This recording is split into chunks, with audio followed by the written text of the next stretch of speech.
Yes, and start.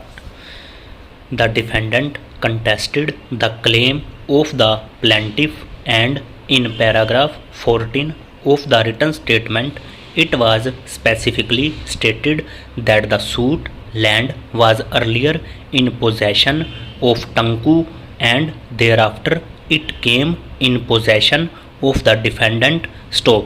The trial court dismissed the suit by judgment and decree dated 6th October 2012. Stop.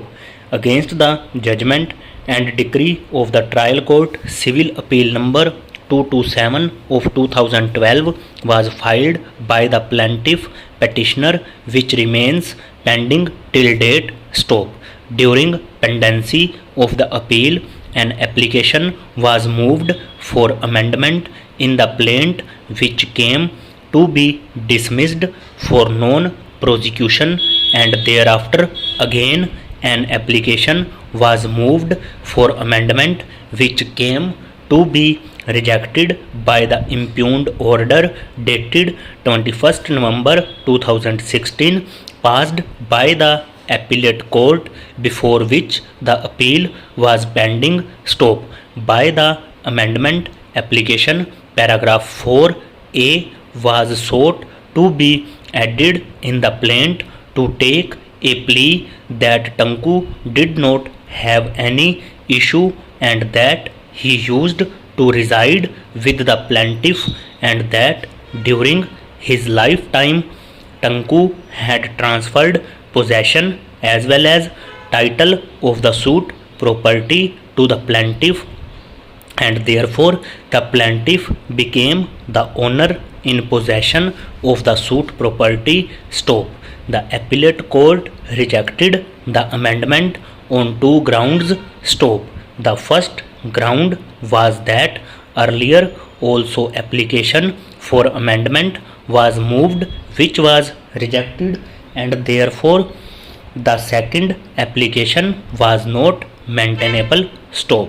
The second ground was that if the amendment was allowed, the nature and basis of the claim of the plaintiff would change, and therefore the amendment would cause prejudice to the other side. Stop. Para. The submission of the learned counsel for the petitioner is that in so far as the first ground for rejecting the amendment application is concerned, the same is not legally sustainable, because the rejection of the earlier amendment application was not on merits but was got dismissed as not pressed, in as much as there were few technical errors, and accordingly a fresh application was not barred by principle of res judicata. Stop.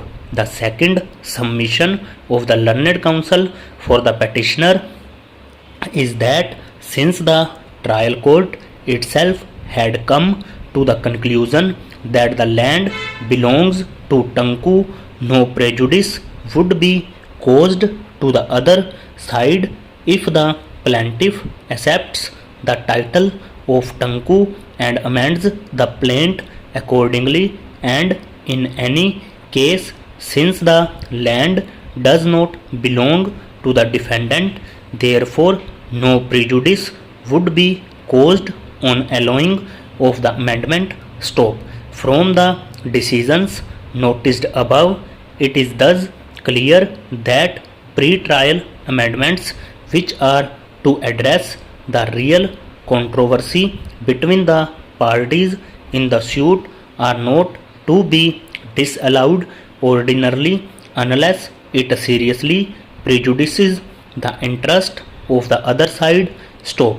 But in a case where trial has commenced and parties have led their evidence at the time of allowing the amendment, the court, with reference to the facts and circumstances of each case, has to consider the question of prejudice caused to the other side in the event of amendment being allowed. stop